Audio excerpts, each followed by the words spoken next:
अब सभी तैयारी हो चुकी है, तो आइए शुरू करते हैं। चलिए स्विच ऑन करके मशीन को शुरू करें।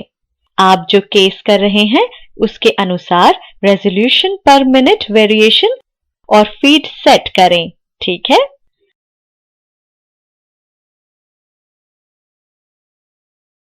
अब ये जांचने के लिए कि कहीं कैरेज कम तो नहीं है, उसे आगे पीछे हिलाएं। जब आप पाएं कि सभी कुछ अपने सही स्थान पर है, तो वर्कपीस को जॉज में सेट करें। एक चौक से वर्कपीस की उस लंबाई पर निशान लगाएं जो चक जॉज के बाहर रहेगी। रॉ मटेरियल के लिए जगह बनाने के लिए चक जॉज को एडजस्ट करते हुए ऑपरेशन शुरू करें। इस खराद मशीन में 3 जॉ सेल्फ सेंटरिंग चक हैं। चक की से चक जॉज को फैलाएं। चक की सतह पर मौजूद किसी भी की होल में चक की डालकर घुमाएं। जॉज को पर्याप्त रूप से खोलें ताकि रॉ मटेरियल का व्यास उसमें आ सके। अनप्रोसेस्ड वर्कपीस को इस तरह माउंट करें कि चिन्हित लंबाई चक के बाहर रहे। ये सुनिश्चित करें कि वर्कपीस मजबूती से कसा गया है। अब टूल पोस्ट स्टैंड में एक आउटर डायमीटर कटिंग टूल रखें और कटिंग एज की ऊंचाई को टेल स्टॉक रिवॉल्विंग सेंटर की ऊंचाई तक एडजस्ट करें। आप टूल बिट की ऊंचाई को पच्चर द्वारा या टूल बिट के नीचे पैकिंग लगाकर समायोजित कर सकते हैं, इस तरह। यहां हमने स्तर ऊंचा करने के लिए पैकिंग का इस्तेमाल किया है और आगे के समायोजन किए हैं। टूल की पकड़ बनाए रखने के लिए रेंच द्वारा बोल्ट को कसें।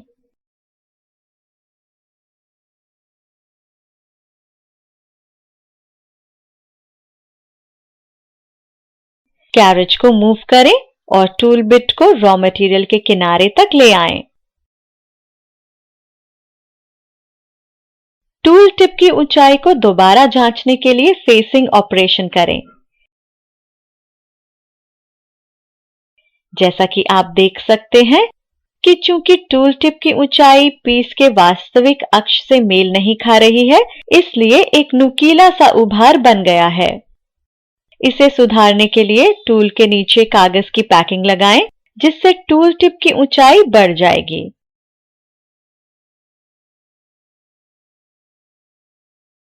फेसिंग ऑपरेशन करें और दोबारा जांचें।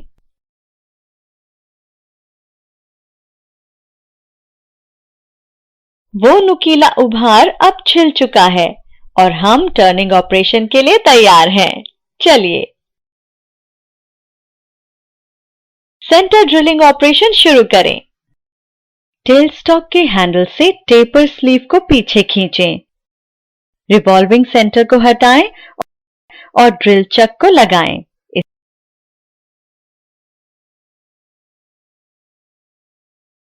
इसके बाद ड्रिल चक के जॉस को ढीला करें और सेंटर ड्रिल जोड़ें।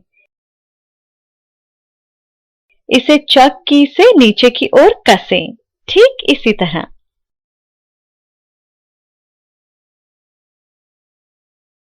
अब आगे बढ़ते हैं। चलिए टेल स्टॉक को दोबारा स्थित करें, इस तरह। इस पर लगे बोल्ट को ढीला करने के लिए सी स्पैनर का इस्तेमाल करें।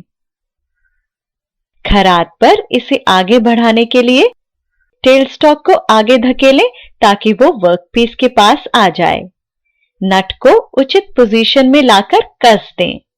साइकिल की शुरुआत करें। वर्कपीस घूमना शुरू कर देगा। टेल स्टॉक का हैंडल घुमाएं ताकि सेंटर ड्रिल आगे की ओर वर्कपीस पर आ जाए। ओडी टर्निंग ऑपरेशन शुरू करें। सबसे पहले एक वर्नियर कैलिपर की मदद से वर्कपीस की उस लंबाई को मापें जहां तक आउटर डायमीटर टर्निंग करना है। कैरेज के हैंडल से टूल पोस्ट को वर्कपीस के पास लाएं। टूल बिट को वर्कपीस के इतना अंदर करें कि वो उसकी सतह को छुए। वर्कपीस पर आवश्यक लंबाई पर एक चिन्ह लगाएं। समकेंद्रित सतह को एक्सपोज यानी अनावृत करने के लिए एक ट्रायल डेप्थ कट लगाएं। इस तरह इस व्यास को वर्नियर कैलिपर की मदद से मापें। ये व्यास आगामी कट्स के लिए एक संदर्भ के रूप में काम आएगा। अब अगला चरण है संदर्भ व्यास को ध्यान में रखते हुए क्रॉस स्लाइड डायल पर 0 सेटिंग करना।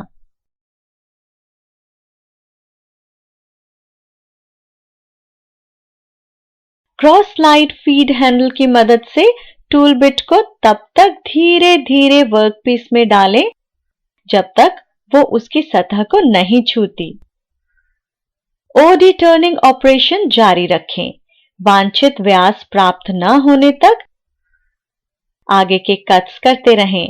निश्चित तौर पर आपको इन कट्स की योजना बनानी होगी ताकि अंतिम फिनिशिंग कट आपको सटीक वांछित व्यास प्रदान करे। अंतिम कट देने से पहले व्यास को वर्नियर कैलिपर की मदद से माप लें। यह सुनिश्चित करने के लिए कि सटीक लंबाई टर्न हो, एक डेप्थ वर्नियर का इस्तेमाल करें। इस स्तर तक की ऑपरेशन योजना पूर्ण होती है। आगे बढ़ें, वर्कपीस की साइड बदलें और वर्कपीस को चक की मदद से रीसेट करें।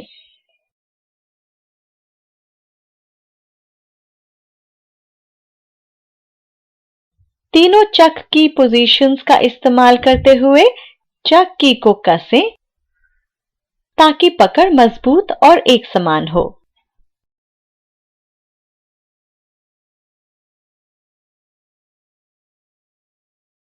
एक बार फिर फेसिंग ऑपरेशन करें।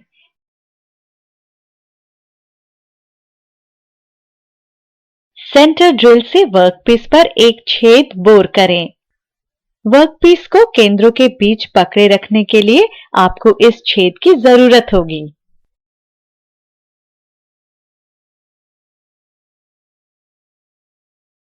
अब जैसा कि आपने पिछली सेटिंग में किया था, वर्कपीस का बाहरी व्यास टर्न करें।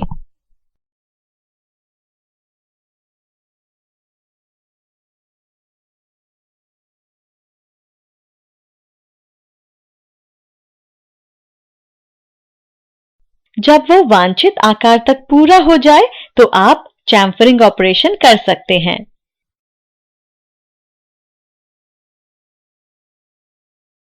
तीसरी सेटिंग के लिए आपको वर्कपीस को स्पिंडल और टेल स्टॉक के केंद्रों के बीच पकड़ना होगा। रिवॉल्विंग सेंटर को जॉज में कसें। इस तरह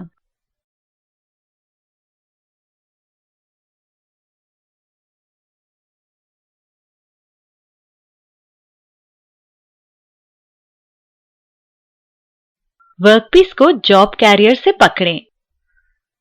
जॉब कैरियर को एलन बोल्ट से कसें और उसे स्पिंडल के निकटतम छोर की ओर क्लैंप कर दें। कैरिज गति को घूमते हुए चक से वर्क पर पहुंचा देगा। वर्कपीस केंद्रों के बीच स्थित है और सेंटर रिवॉल्विंग सेंटर के सहारे टिका है।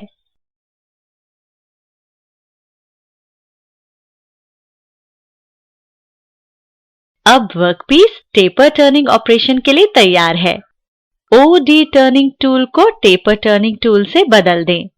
दोस्तों, ये याद रखें कि जब भी आप टूल बदलते हैं या वर्कपीस को रीसेट करते हैं, तब आपको ये सुनिश्चित करना होता है कि टूल टिप की ऊंचाई खराद के अक्ष की ऊंचाई से मेल खाए। ट्रांसफर स्लाइड को आवश्यक कोण पर सेट करें ताकि वांछित टेपर प्राप्त हो सके। ठीक है? इस केस में ये कोण 9.5 डिग्री का है, इसलिए हमने ट्रांसफर स्लाइड को 9.5 डिग्री पर मूव किया है ताकि वांछित टेपर प्राप्त हो सके। नट्स को कसकर स्लाइड को इस पोजीशन में लॉक करें। धीरे धीरे कट्स की गहराई बढ़ाने के लिए ट्रांसफर स्लाइड के ड्रम को तब तक बढ़ाएं जब तक आपको वांछित टेपर लंबाई प्राप्त न हो जाए।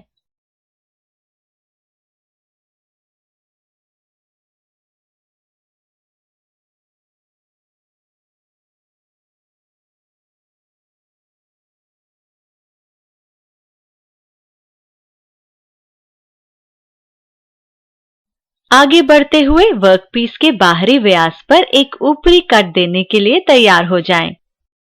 टूल को एक एक्सटर्नल ग्रूव कटिंग टूल से बदलें।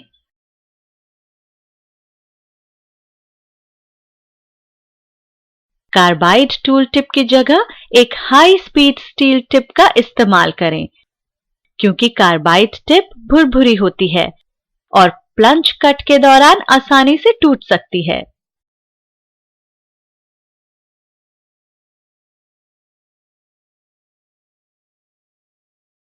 एक वर्नियर कैलिपर से ग्रूव का सटीक व्यास ज्ञात करें। इस ऑपरेशन को तब तक जारी रखें जब तक आपको वांछित गहराई प्राप्त न हो जाए।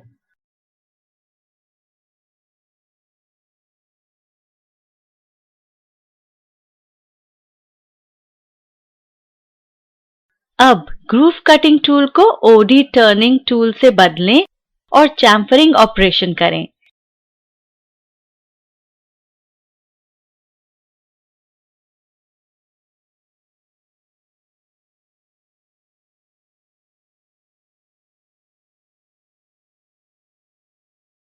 यहाँ टूल का कोण ऐसा है कि वो बाहरी व्यास को इस तरह काटता है कि किनारों पर 45 डिग्री का स्लोप बनता है और एक चिकनी फिनिशिंग प्राप्त होती है, इस तरह।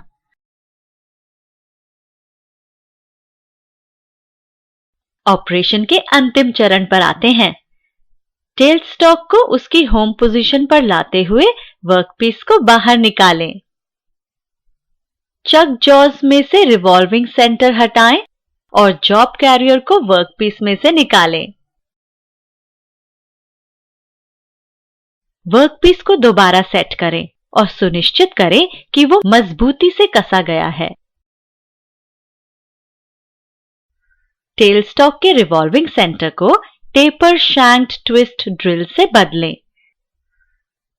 आपको पहले टेपर शैंक्ड ट्विस्ट ड्रिल को मध्यमवर्ती स्लीव से जोड़ना होगा और फिर इसे टेल स्टॉक में जोड़ना होगा।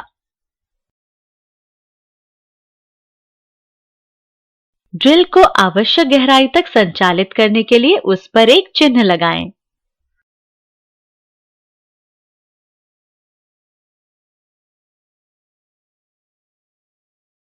खराद को शुरू करें और वर्कपीस में तब तक ड्रिल करें जब तक आपको वांछित गहराई प्राप्त ना हो जाए।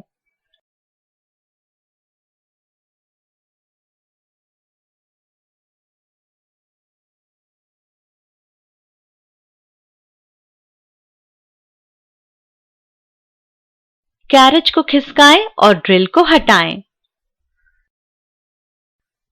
जो छेद आपने अभी ड्रिल किया है उसके व्यास से थोड़ा कम व्यास वाला बोरिंग टूल लोड करें। बोरिंग ऑपरेशन करें।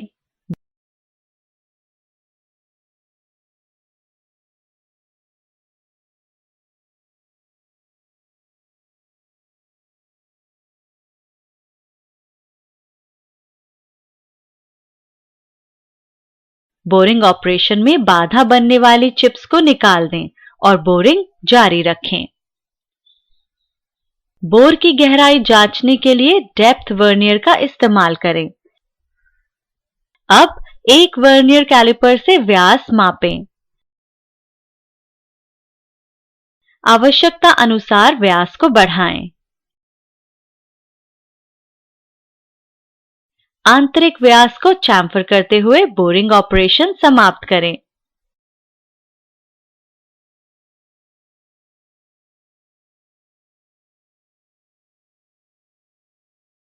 बोरिंग टूल को एक इंटरनल ग्रूव कटिंग टूल से बदल दें। इंटरनल ग्रूव कटिंग टूल को सही तरह से स्थित करने के लिए आपको टूल टिप का स्पर्श करना होगा और उसे फीड करना होगा। वांछित गहराई तक प्लंज कट दें।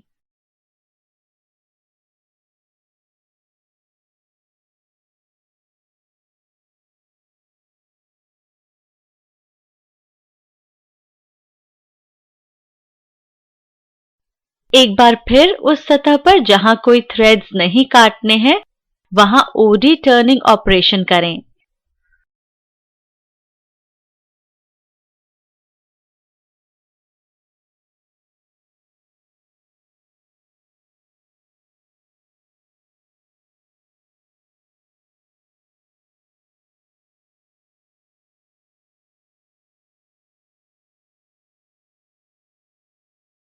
चैम्फरिंग ऑपरेशन करें और थ्रेडिंग ऑपरेशन के लिए तैयार हो जाएं।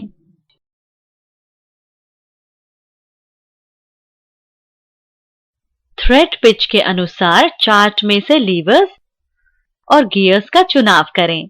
चूंकि यहाँ हम 1.5 मिलीमीटर के पिच के थ्रेड को बना रहे हैं, इसलिए चार्ट बताता है कि हम फीड लीवर को 5वें स्थान पर सेट करें।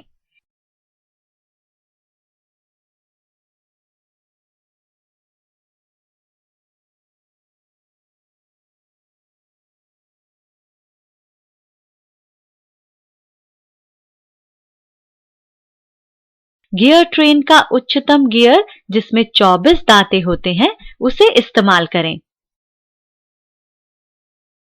इस प्रकार गियर रेशियो यानी कि अनुपात लीवर सी पोजीशन पर सेट है।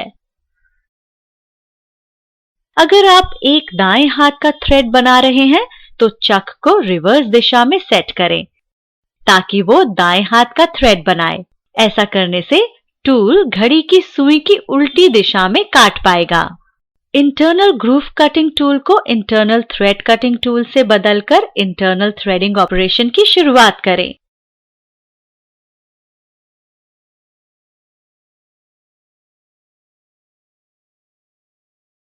थ्रेड कट्स की उचित ज्यामिति सुनिश्चित करने के लिए छोटे डेप्थ कट्स दें।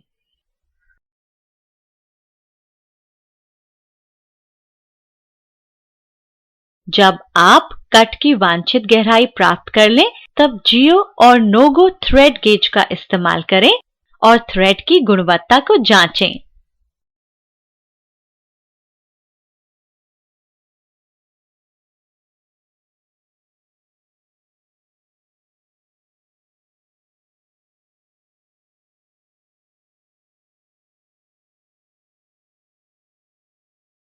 इंटरनल थ्रेड कटिंग टूल को एक्सटर्नल थ्रेड कटिंग टूल से बदलें और वर्कपीस के बाहरी व्यास पर एक्सटर्नल थ्रेडिंग करें।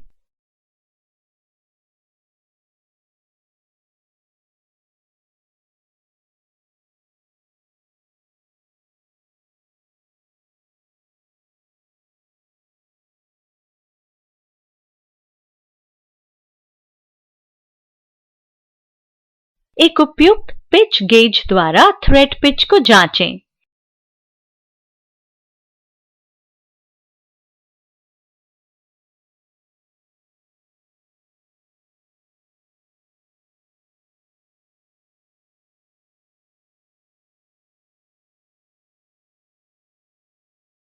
एक ब्रश से सतह को साफ करें।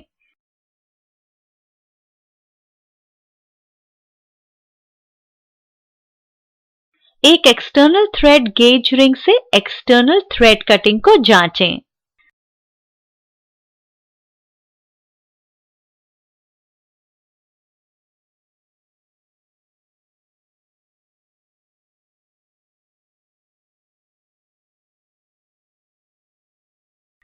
अंत में सबसे महत्वपूर्ण पार्टिंग ऑपरेशन करें। एक्सटर्नल थ्रेड कटिंग टूल को पार्टिंग टूल से बदलें। इस तरह उस लंबाई को चिन्हित करें जिसे काटना है और वर्कपीस से अलग करना है।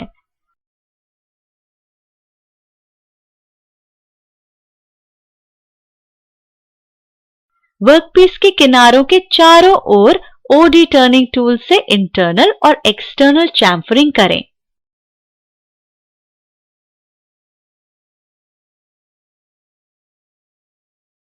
अब वर्कपीस पूरा हो चुका है। फिनिश्ड वर्कपीस को निकालें। किसी कंपोनेंट को मशीन करने की पूरी प्रक्रिया को जानने के लिए इस प्रैक्टिकल गाइड का इस्तेमाल करें।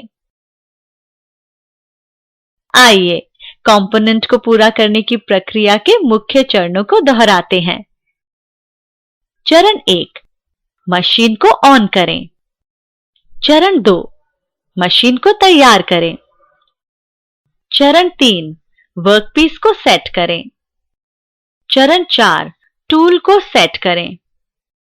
चरण 5, टूल टिप की ऊंचाई को संरेखित करें।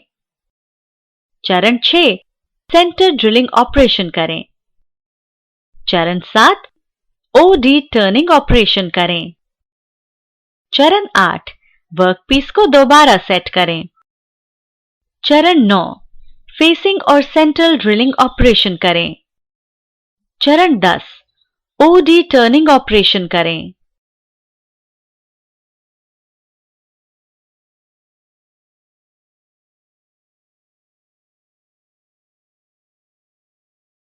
चरण 11, चैम्फरिंग ऑपरेशन करें। चरण 12, वर्कपीस को केंद्रों के बीच पकड़ें। चरण 13, टेपर टर्निंग ऑपरेशन करें। चरण 14, एक्सटर्नल ग्रूविंग ऑपरेशन करें। चरण 15, चैम्फरिंग ऑपरेशन करें। चरण 16, वर्कपीस को दोबारा सेट करें। चरण 17, ड्रिलिंग ऑपरेशन करें। चरण 18, बोरिंग ऑपरेशन करें। चरण 19, इंटरनल ग्रूविंग ऑपरेशन करें। चरण 20, ओडी टर्निंग ऑपरेशन करें। चरण 21, इंटरनल थ्रेडिंग ऑपरेशन करें। चरण 22, एक्सटर्नल थ्रेडिंग ऑपरेशन करें। चरण 23, पार्टिंग ऑपरेशन करें। चरण 24, चैम्फरिंग ऑपरेशन करें।